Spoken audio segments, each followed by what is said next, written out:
بسم اللہ الرحمن الرحیم۔ السلام علیکم ناظرین، ریڈ زون سے میں ہوں علی رضا الوی اور میرے ساتھ موجود ہیں جناب مسر پرلاس۔ السلام علیکم خواتین حضرات، آپ سب کی خدمت میں سلام اور حسب سابق حسب روایت پاکستان کے لیے دعا۔ اللہ تعالی ہمارے اس عظیم وطن کو سلامت رکھے اور اس عظیم وطن پر اپنی رحمتوں کے سائے ہمیشہ رکھے۔ علی رضا الوی صاحب کیا خبریں ہیں؟ جی، ایل این جی ریفرنس میں سابق وزیر اعظم شاہد خاقان عباسی اور وفاقی وزیر مفتاح اسماعیل پر فرد جرم عائد کر دی گئی ہے۔ شاہد خاقان عباسی نے صحت جرم سے انکار کرتے ہوئے کہا ہے کہ وہ دفاع کریں گے، کیس کو اپنا ڈیفنس پیش کریں گے، اور وہ کہتے ہیں کہ یہ میرے اوپر جو الزامات لگائے گئے ہیں وہ درست نہیں ہیں، میں ثابت کروں گا کہ میں بے گناہ ہوں۔ اور اینٹی کرپشن پنجاب نے رانا ثناء اللہ، رانا مشہود، خواجہ آصف، رانا مبشر اور شیخ روہیل سمیت 37 افراد کے خلاف تحقیقات جو ہیں وہ شروع کر دی ہیں، تحقیقات کی منظوری دے دی ہے۔ بہت سارے جو سیاستدان ہیں، جو یہ 37 سیاستدان ہیں، ان میں سے کئی ایک کے اوپر زمینوں پر قبضے کے الزامات ہیں، کئی ایک کے اوپر اور بہت سارے چارجز ہیں۔ یہ تحقیقات جو شروع ہوں گی، جب منظر عام پر آئیں گی اور جب نتائج آئیں گے تو اس پہ پھر تفصیلی بات کریں گے، لیکن آج جو ہوا ہے اس پہ بھی آپ کو بتائیں گے۔ پھر وفاقی وزیر خارجہ جناب Shah Mahmood Qureshi, D G I S P R major general Babar Iftikhar نے پریس کانفرنس کرتے ہوئے کہا ہے کہ بھارت نے 30 دہشت گرد پاکستان میں داخل کر دیے ہیں، اور یہ دہشت گرد جو ہیں داعش سے تعلق رکھتے ہیں، اور ان کا پاکستان میں آنے کے کیا مقاصد ہیں۔ انہوں نے یہ بھی بتایا کہ بھارت قندھار میں اربوں ڈالر، کئی ملینز ڈالر لگا چکا ہے ایک کیمپ بنانے کے لیے جو دہشت گردوں کی تربیت کا کیمپ ہے۔ اس کے علاوہ اور بھی بہت ساری باتیں بتائیں، اور بتایا کہ وہ بھارت جو پاکستان کی طرف سے سفارتکاروں کو، عالمی برادری کو، دنیا کو بھارت کی دہشت گردی کی شکل دکھانے کے بعد سیخ پا ہوا ہے، اور ایک نیا الزام اور نیا بیانیہ اور وہی پرانی باتیں دہرائی ہیں، بارہا باتیں وہی پرانی ہیں لیکن پھر دہرانے کی کوشش کی ہے، تو اس کا آج بڑا زبردست منہ توڑ قسم کا جو جواب دیے اس پہ بھی ڈسکس کریں گے۔ پھر گلگت بلتستان کے انتخابات کے نتائج کیا توقعات کے مطابق آئے ہیں یا توقعات سے ہٹ کے آئے ہیں؟ اب تک کے غیر سرکاری غیر حتمی نتائج کے مطابق پاکستان تحریک انصاف نے 9 نشستیں حاصل کر لی ہیں، اور پیپلز پارٹی نے 4، مسلم لیگ نے 2، ایم ڈبلیو ایم نے 1، اور آزاد جو ہیں وہ 7 ہیں۔ اور بھی وہ صورتحال ہے کہ ایک نشست پہ الیکشن نہیں ہوا، یہ کیا وجہ ہے؟ اس کا ریئیکشن بڑا شدید آیا ہے۔ مسلم لیگ کہتی ہے کہ ہم یہ نہیں مانتے۔ پیپلز پارٹی کے بلاول صاحب بھی فرماتے ہیں کہ جناب یہ ہمارا الیکشن چرا لیا گیا ہے۔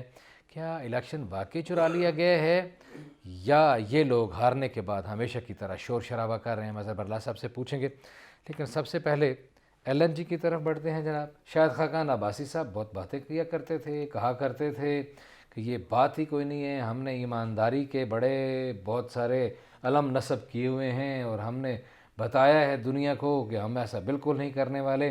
آج پھر جب ان کے اوپر فرد جرم عائد ہوئی تو اس کے بعد پھر بھی انہوں نے وہی پرانی باتیں دہرائیں، کہتے ہیں میں نے کوئی کرپشن نہیں کی ہوئی ہے، ڈیفنس کروں گا، لیکن ظاہر ہے عدالت نے فرد جرم ایسے تو عائد نہیں کی۔ علی رضا الوی صاحب، ایک بات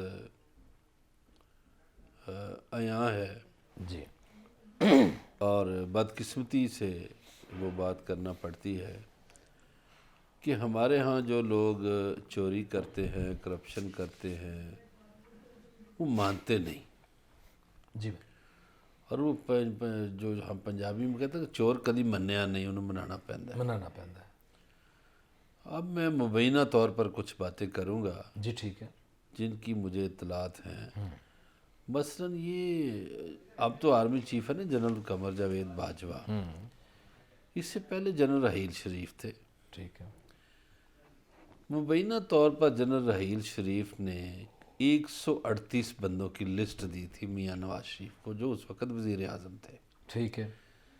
کہ جناب یہ لوگ کرپٹ ہیں، یہ چارجز ہیں ان کے بارے میں، ذرا آپ لوگ خود ہی تحقیقات کرا لیں، نیب کو بھیج دیں، کسی ادارے کو بھیج دیں تاکہ تحقیقات ہو جائے۔ ہاں، انہوں نے قومی خزانے کو نقصان پہنچایا ہے کسی نہ کسی طرح۔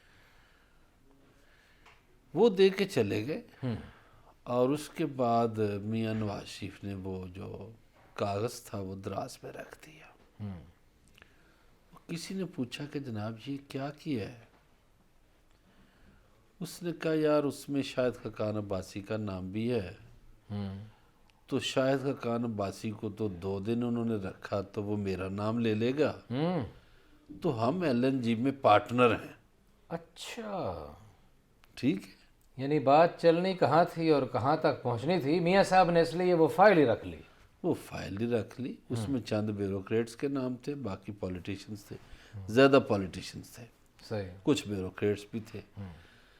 اب وہ جو LNG کی پارٹنرشپ ہے، آپ دیکھیں، مان لیا شاہد خاقان عباسی چور نہیں ہے، مان لیا کوئی چوری نہیں، ایک لمحے کے لیے ہاں ہاں، یہ تو مانیں گے نا کہ آپ نے دنیا بھر سے مہنگی گیس پاکستانیوں کے لیے خریدی، آپ نے ایک کمپنی سے مل کر ساز باز کر کے ٹرمینل لگانے کی منظوری دی، اور اس میں PTI کا بھی ایک بندہ شامل ہے، ٹھیک ہے، بالکل ٹھیک ہے۔ PTI کا بھی کون سا ہے جی؟ PTI کا بھی وہ وزیر ہے، وہ بھی لمبا انہی کی طرح ہے، ٹھیک ہے، اچھا، اور اس نے بھی حامی بھر دی کہ اس کی فلانی کمپنی کو فائدہ ہو رہا ہے۔ اب دیکھیے ابھی تک پاکستانیوں نے وہ گیس استعمال نہیں کی، لیکن اس کی قیمت ادا کر رہے ہیں۔ 3 سال سے 4 سے اس کی قیمت ادا، سبحان اللہ، کیا نظام ہے، کیا اہتمام ہے کہ ایک یعنی آپ نے وہ روٹی کھائی نہیں، اس کا بل آپ نے دینا، اس کے بل آپ 3-4 آپ نے سال آٹا خریدا نہیں ہے، بل آپ نے دینا۔ بل آپ دے رہے ہیں۔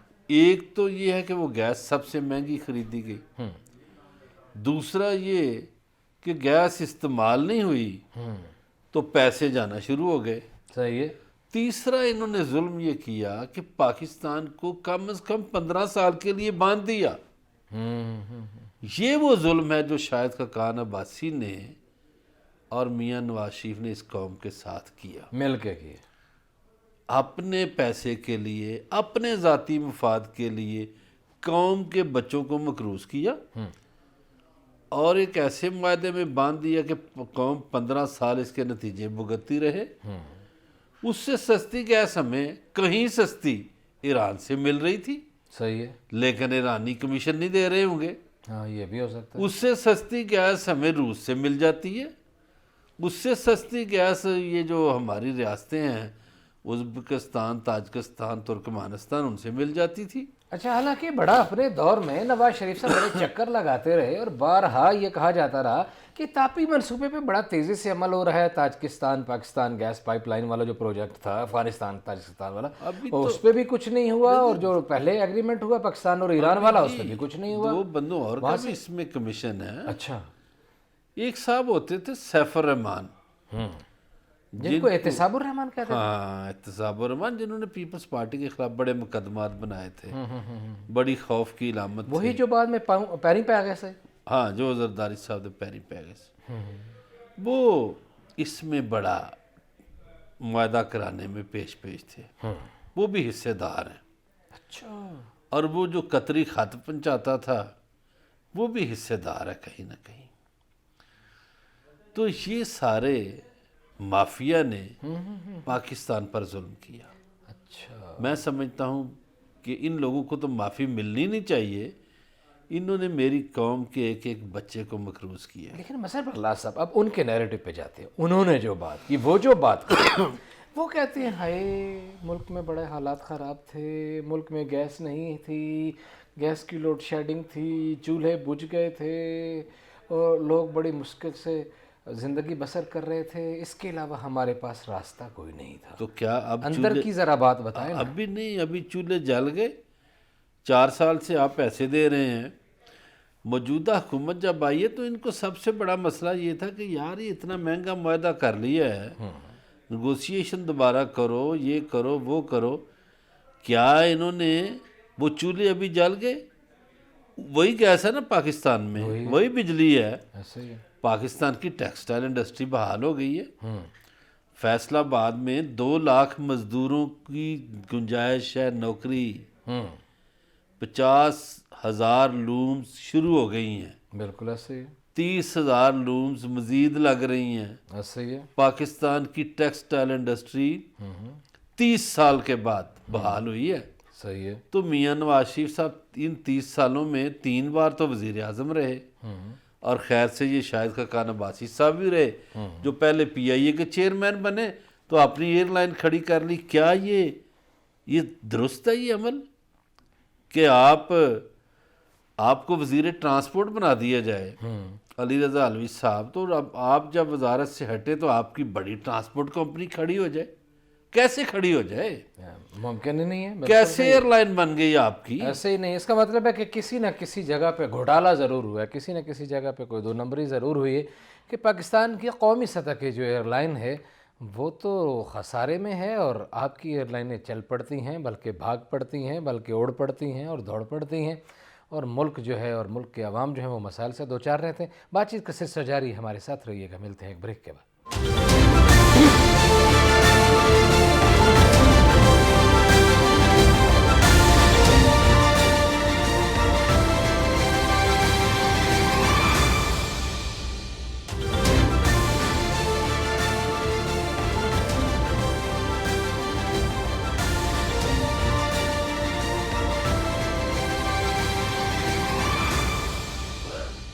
ویلکم بیک ناظرین. بریک پہ جانے سے پہلے اس بات کا جائزہ لینے کی کوشش کر رہے تھے کہ یہ بڑی عجیب سی بات ہے کہ ایک ادارے کا اگر کسی کو سربراہ بنایا جائے وہ ادارہ تو ڈوب جاتا ہے، اور ادارہ چلانے والا جو ہے وہ فضاؤں میں اڑنے لگتا ہے، اور اس کی مال و دولت اور ہن جو ہے اس پہ برسنا شروع ہو جاتا ہے، اور وہ بہت کامیاب و کامران ہو جاتا ہے. آخر اس طرح کی کیا وجوہات ہیں؟ کیا یہ لوگ ملک کے ساتھ دھوکہ کرتے ہیں، فراڈ کرتے ہیں، اور جس بات کے، جس منصب کے اور جس جگہ کے امین بنائے جاتے ہیں وہاں خیانت کرتے ہیں، یا ان کے اوپر کوئی حیرت انگیز طور پر قدرت بہت زیادہ مہربان ہے کہ انہی کے کام چل پڑتے ہیں؟ تو یہ بات ہو رہی تھی. مسرور ارلاز صاحب، یہ شاہد خاقان عباسی کے حوالے سے بات ہوئی. ایک اور بھی آج کام ہوا ہے. اینٹی کرپشن نے 37 سیاستدانوں، رانا ثناء اللہ، رانا مشہود، رانا مبشر، شیخ روہیل اور بھی بہت سارے لوگ ہیں، ان کے خلاف بھی تحقیقات جو ہے. اچھا جناب، مجھے یہ بتائیں، ایک بات مجھے یاد آ گئی. یہ پاکستان سٹیل مل جی دنیا کی سب سے بڑی، اپنا ایشیا کی سب سے بڑی سٹیل مل، ایسا ہی. ٹھیک ہے، سرکاری.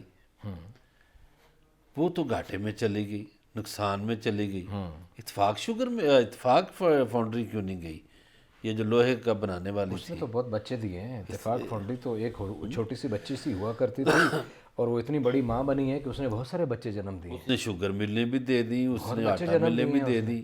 ٹھیک ہے، تو یہی سوال ہے نا کہ سرکاری جو ادارہ ہے یا جو مشینری ہے وہ تو خراب ہو جاتی ہے، اس کی کارکردگی تو بری ہو جاتی ہے، اور آپ کی کارکردگی کیسے اچھی ہو جاتی ہے؟ نمبر ایک. صحیح. نمبر دو، یہ جو 37 بندوں کا آپ نے نام لیا ہے جس بھی پارٹی کے ہیں، 30 سال پہلے ان کی جائیدادوں کے ریکارڈ چیک کریں درست ہے. کہ کیسے تھے یہ لوگ، کیا ان کے پاس تھا، اب کیا بن گیا. درست ہے. یعنی پچھلے سیگمنٹ میں ہم نے ایک بندے سیف الرحمان کا نام لیا. سیف الرحمان جو ہے، اس کی مزانگ لاہور میں ایک چھوٹی سی میڈیکل کی دکان تھی، میڈیکل سٹور چھوٹا سا، یہ محلوں میں نہیں ہوتا، چھوٹا موٹا.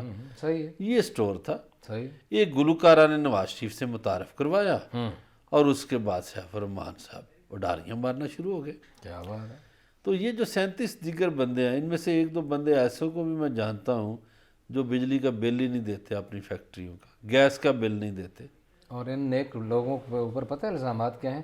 لوگوں کے، غریبوں کے، یتیموں کے، مسکینوں کی زمینوں پہ قبضے، کمزوروں کی زمینوں پہ قبضے، وسائل کا ناجائز استعمال. کل جی ہماری ملاقات ہوئی لاہور کے سی سی پی او سے، وہ ناشتے پہ تشریف لائے تھے. انہوں نے کہا میں ابھی جا رہا ہوں یہ ایک ٹاؤن شپ کے علاقے کی طرف، تو 2013 سے لے کر اب تک وہاں اس نے کہا 78 قبضوں کے کیس ہیں ایک محلے میں. یعنی یہ کس قدر قبضہ گروپ مضبوط تھا لاہور میں کہ ایک محلے میں، ایک سیکٹر میں، ایک علاقے میں 78 کیسز. 78 کیسز تھے. کہنے لگا میں وہ اب سننے جا رہا ہوں، سبحان اللہ. 78 کے 78 کیسز سنوں گا. تو لاہور میں تو اکثر اپنا انٹرویو میں پرائم منسٹر نے نہیں کہا کہ ان کے بینوئی کے پلاٹ پر بھی قبضہ ہو گیا تھا. جی جی جی جی. ٹھیک ہے، پچھلے دن انہوں نے انٹرویو دیا تو انہوں نے اس بات کو کہا، بلکہ یہ بھی کہا گیا تھا کہ جناب صدر مملکت کے پلاٹ پہ بھی قبضہ ہو گیا. جی ہاں. تو جب اتنے مضبوط لوگوں کے پلاٹوں پہ قبضے ہو جاتے ہیں، وہ عام آدمی بیچارہ اس کو تو مار دیتے ہوں گے ویسے ہی. ایسے ہی. تو گزارش یہ ہے کہ یہ قبضہ گروپ اتنا ہی مضبوط ہو گیا. ایک بات اور کی ایک صاحب نے، انہوں نے کہا اٹک سے شروع ہو جائیں، صادقہ آباد تک چلے جائیں. یہ مل کس کی ہے؟ یہ فلانے ایم پی اے کی ہے. یہ کس کی ہے؟ یہ ایم پی اے کے بھانجے کی ہے. یہ کس کی ہے؟ یہ ایم پی اے کے بھتیجے کی ہے. یہی رہ گئے ہیں ملوں والے، باقی لوگ نہیں ملنے لگا. یہ پمپ کس کا ہے؟ یہ جی فلانے ایم این اے کا ہے. یہ کس کا ہے؟ جی یہ اس کے خالہ کے بیٹے کا ہے. یہ کس کا ہے؟ جی یہ ایم پی اے کے ایم این اے کے بھانجے کا ہے. تو وسائل پر کیا یہی لوگ قابض ہیں؟ کیسے قابض ہو گئے؟ بس طاقت کا اختیار کرتے ہیں نا جی. اگلی خبر کی طرف بڑھیں گے. مظہر برلا صاحب، شاہ محمود قریشی اور DGIS کی آپ کو پتا بریفنگ تھی، اور بریفنگ میں انہوں نے بتایا ہے اور بڑی ایک پریشانی کی خبر دی. انہوں نے کہا کہ نومبر اور دسمبر میں کراچی، لاہور اور پشاور میں دہشت گردی کا خطرہ ہے. بالکل خطرہ ہے، یہ صحیح بات ہے. انہوں نے دیکھیے اب 2-3 سوال ہیں، اور ساتھ انہوں نے یہ بھی کیا کہ کیوں خطرہ ہے؟ کیونکہ بھارت نے 30 داعش کے دہشت گرد پاکستان میں. یہ آج سے 18-20 سال پہلے، 18 سال پہلے صحیح ہے. شروع کیا انڈیا نے ایک کھیل اس پاکستان کے ساتھ. صحیح ہے. انہوں نے پاکستان کی جو افغان بارڈر ہے اس کے ساتھ درجنوں کے حساب سے کونسل خانے بنا دیے. صحیح. اچھا، کونسل خانے اس لیے بنائے جاتے ہیں کہ وہاں کو کمیونٹی ہو ان کی. اب ہمیں سمجھ نہیں آتی کہ افغانستان میں کون سی انڈین کمیونٹی ہے جس کے لیے کونسل خانے بنے. دراصل یہ را کے دفاتر بنے. صحیح. کونسل خانوں کی آڑ میں کونسل خانوں کی بنایا، ظاہر ہے. اور وہاں انہوں نے دہشت گرد انگیج کیے. پاکستان سے بھی دہشت گرد انگیج کیے. اس میں دیکھیے کہ آپ 2-3 بندوں کی تقریریں اور انٹرویوز سنیں. مثلا ان کے جو قومی سلامتی کے مشیر ہیں، جو پہلے را کے چیف تھے، اجیت کمار دوول، انہوں نے اپنی تقریروں میں کہا کہ جی جو دہشت گرد 50,000 مہینے کا کماتا ہے ہم اس کو 1.5 لاکھ دیں گے، انہی کا بندہ انہی کے خلاف استعمال کریں گے ٹرپل قیمت پہ. اسی طرح ان کا ایک میجر، وہ ایک انٹرویو دے رہا ہے، اس میں اس نے یہ بات کی. اور صرف یہ باتیں نہیں ہوئیں، اس پر عمل ہوا. دہشت گرد خریدے گئے، اور جو پارٹیاں بھی دہشت گردی کرتی ہیں یا کرواتی ہیں، جو گروہ کرواتے ہیں، انہوں نے بھاری قیمتیں وصول کی. کراچی میں انہوں نے مکتی بانی کی طرز پہ کام شروع کیا اور ٹرانزیکشنیں پکڑی گئی. آپ دیکھیے وہ جو کلبھوشن یادو تو پکڑا گیا، جیتا جاگتا ثبوت ہے ایک. اب اس کا نام مسلمان کے طور پر مبارک حسین نام تھا. یہ مبارک حسین جو ہے وہ تو پکڑا گیا کلبھوشن، تو کرنل راجیش جو ہے اس کی کارروائیاں جاری رہیں. ایسے ہی. اب آپ نے جیسا بتایا ہے کہ قندھار میں انہوں نے کیمپ بنا رکھا ہے، $1 ملین خرچ کیے جا رہے ہیں، لیکن $30 ملین لگائے ہیں قندھار والے کیمپ پہ، یہ انہوں نے بتایا. آج ہماری افواج، ہماری قوم، ہمارے ادارے، انہوں نے دہشت گردی کے خلاف بڑی قربانیاں دی ہیں. ہمارے ایک اور بات بھی آئی ہے، 80,000 لوگ شہید ہوئے. 80,000 جی بالکل، 83,000 پورے، مور دین 80,000 جی، 83,000 ہم نے قربانیاں دی ہیں. ایسا ہی ہے. دہشت گردی کے سامنے ڈھال بنے دنیا کے لیے. اچھا، اور دیکھیے 2001 سے لے کے اب تک مظہر برلا صاحب ہمارے پاکستان کے اندر 19,000 دہشت گردی کے حملے ہوئے ہیں. 19,000. اور یہ انڈیا انوالو سیدھا. اب دیکھیے کہ اب یہ سوال کھڑے جب ہم ثبوت دیتے ہیں تو پھر چیختے ہیں. عالمی برادری کو جب ہم بتاتے ہیں کہ یہ کر رہا ہے تو پھر وہ اپنی رام کتھا سناتا ہے اور بھول جاتا ہے سمجھوتا ایکسپریس کے لیے کیا کیا تھا، اجمیر شریف میں کیا کیا تھا. حضور اب عالمی اداروں کے سامنے سوال ہے، یعنی عالمی مالیاتی اداروں کے سامنے یہ سوال ہے کہ بھئی دہشت گردی کے لیے منی لانڈرنگ انڈیا سے ہوتی رہی. 44 بینک ان کے شریک ہیں. ہماری افواج نے ثبوت دے دی ہے، جو ان کے پنجاب بینک سے ٹرانزیکشن ہوئی، دوسرے بینکوں سے ہوئی. پھر وہ جو بندہ ہے محمود نام کا، MQM سے جس کا تعلق ہے، مطلوب ہے ہمیں، انڈیا میں رہ رہا ہے، کیا کر رہا ہے. پھر کراچی میں جو ان کا نیٹ ورک پکڑا گیا، انہوں نے بتایا کہ ہم انڈیا گئے، ہم نے ٹریننگ لی، فلانا کیا فلانا کیا.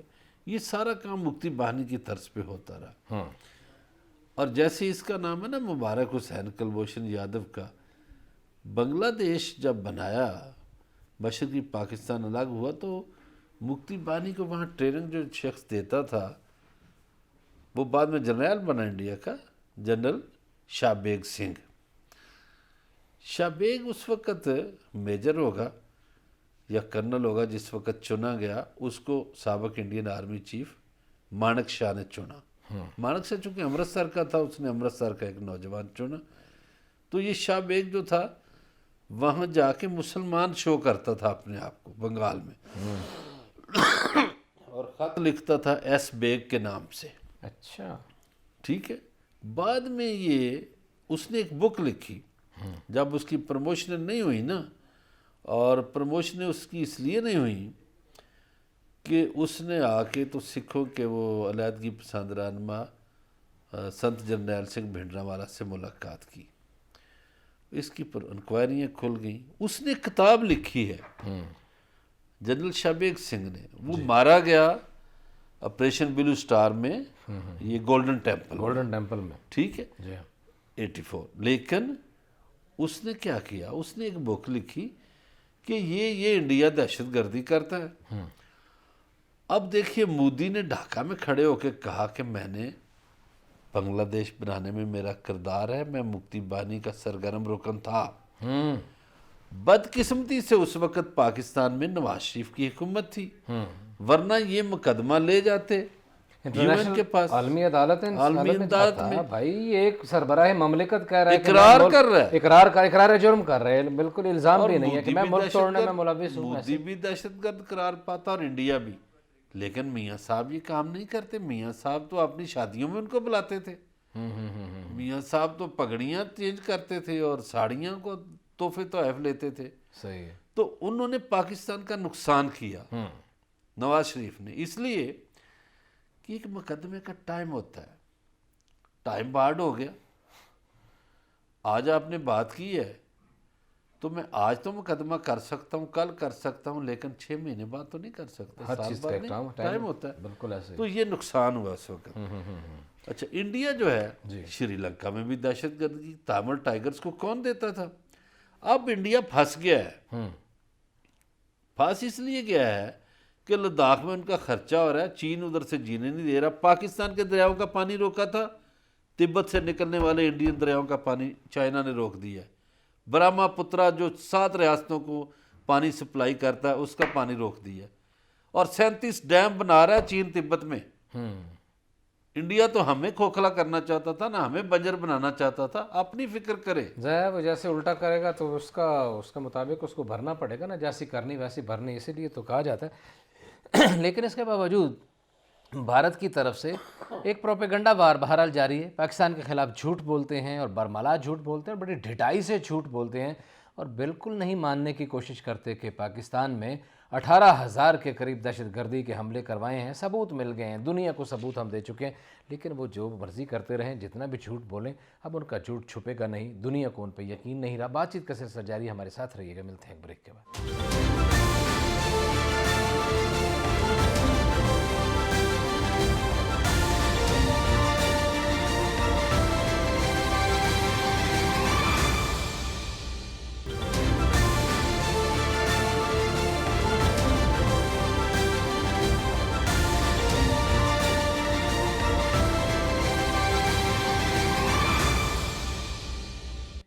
ویلکم بیک ناظرین. بریک پہ جانے سے پہلے دیگر امور میں بات ہو رہی تھی بھارتی دہشت گردی کی، بھارت کی کارگزاریوں کی طرف سے. اگلی خبر پر طرف پڑھتے ہیں. آج کی بریفنگ میں بھی اس کا حوالہ دیا گیا کہ بھارت نے GB میں بھی کچھ اپنے کارہائے نمایاں انجام دینے کی کوشش کی ہے، اور وہاں بھی دہشت گردی کے حوالے سے کچھ اس طرح کے اقدامات کرنے کی وہاں کے بھی ثبوت ملے ہیں. لیکن آپ کو پتہ ہے GB میں الیکشن ہو رہا تھا، اور GTV آپ کو سب سے زیادہ اور سب سے پہلے بھرپور انداز میں ایک حقیقی خبروں سے آگاہ کرتا رہا. ابھی تک جو صورتحال ہے، 9 تھے، پھر 10 ہو گئے PTI کے پاس، اور بھی کچھ ہیں. آزاد بہت زیادہ جیت گئے. آزاد کے جیتنے کا انالیسز نہیں ہو رہا تھا، پیپلز پارٹی کا ہو رہا تھا، MWM کا ہو رہا تھا. نون لیگ کے بارے میں یہی توقعات تھی جو سامنے آئی ہیں. مثلا برلا صاحب جو نتائج آئے ہیں، اور مزے کی بات یہ ہے کہ اس میں 2 سابق وزرائے اعلیٰ ہار گئے ہیں گلگت کے انتخابات، گلگت بلتستان۔ بالکل صحیح ہے جی۔ ایک تو یہ ہے کہ یہ اسمبلی کے تیسرے الیکشن تھے، تو ظاہر ہے تیسرا وزیر اعلیٰ بنے گا۔ اس سے پہلے جو 2 وزیر اعلیٰ بنے دونوں ہار گئے۔ پیپلز پارٹی کے دور میں سید مہدی علی شاہ بنے، جی، اور نون لیگ کے دور میں حافظ حفیظ الرحمان۔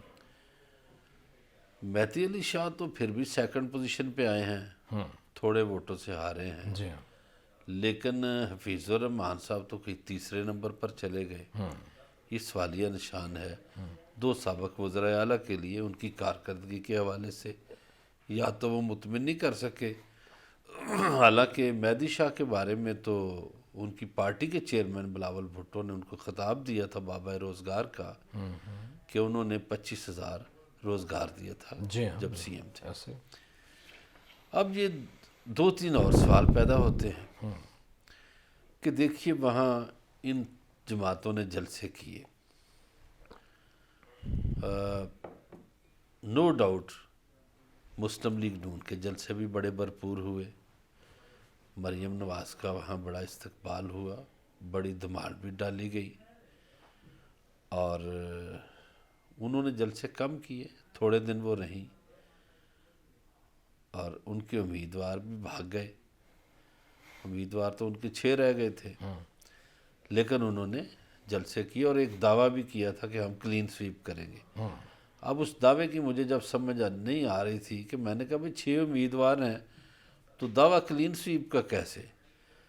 تو مجھے پھر نون لیگ کے کچھ لوگوں نے کہا کہ جی وہ ہم نے کچھ آزاد لوگ کھڑے کیے ہوئے ہیں تو ہم آزاد کو سپورٹ کر رہے ہیں۔ اچھا جی، چلو ہو گئی بات۔ ایم ڈبلیو ایم 3 نشستوں پہ کھڑی تھی، ان کا بھی دعویٰ تھا کہ ہم جیتیں گے، کم از کم 2 تو ہمارے پکے ہیں۔ اچھا، پیپلز پارٹی واحد جماعت تھی جس نے تمام نشستوں پر لوگ کھڑے کیے تھے، اور پیپلز پارٹی کے چیئرمین بلاول بھٹو زرداری وہاں رہے، کئی دن رہے، 25-26 دن وہ وہاں رہے، صحیح، ابھی بھی وہیں ہیں۔ اور 25-26 دنوں میں انہوں نے کوئی گاؤں نہیں چھوڑا، کوئی قصبہ نہیں چھوڑا، کوئی حلقہ نہیں چھوڑا، وہ تمام حلقوں میں گئے، اور ان کے جلسے بڑے بھرپور ہوتے رہے۔ اور گلگت بلتستان کے لوگوں کی ایک افیلیشن ہے پیپلز پارٹی کے ساتھ، بھٹو صاحب کے دور سے چلی آ رہی ہے، ایسے وہ جذبہ بھی تھا۔ جذبہ بھی ہے، بھٹو صاحب نے ان کو رائٹس بھی ابتدا میں جو کو بہت سارے شروعات ہوئی تھی۔ پھر پیپلز پارٹی کی قیادت کے بہت سے لوگ وہاں گئے اور وہ بھرپور مہم چلاتے رہے۔ اب وفاقی وزراء بھی وہاں گئے ہوئے تھے، اور میں سمجھتا ہوں کہ میں یہ بات کر لوں وفاقی وزراء کی، پھر اگلی بات کرتا ہوں۔ وفاقی وزراء میں دیکھیے پہلے تو علی مین گنڈا پور صاحب گئے ہوئے تھے، انہوں نے زبان ایسی استعمال کی جو لوگوں کو پسند نہیں آئی اور شائستگی نہیں تھی۔